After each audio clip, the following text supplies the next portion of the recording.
Whether it's severe weather, a winter storm, a wildfire, power outages seem to be happening more often and in more places. Maybe you're thinking about buying a generator to keep the juice flowing. In tonight's Your Money Report, Michelle Lee shows us your options.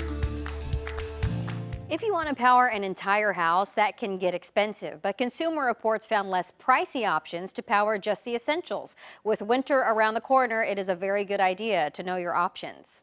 We have it plugged in here. The cord's long enough. We just wheel the generator itself to outside. Kelly Stoll and her husband had 2 small children when she moved to a lake community that had lost power for nearly 2 weeks during Hurricane Sandy.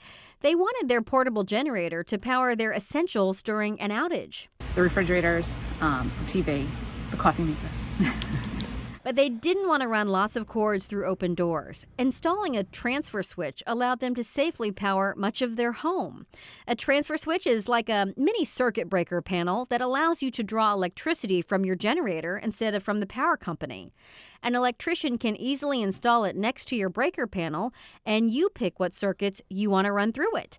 On its own, a generator powers units that use a standard plug. But the transfer switch can power anything that's hardwired into the circuit panel, like a well pump, and anything requiring a 220 or 240 volt plug, like a dryer or an electric range.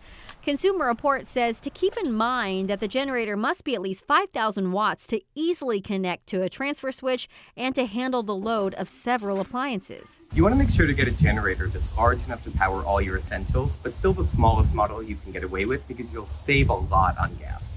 Plan to spend between $200 to $400 for an electrician to install the switch, plus upwards of $300 for parts.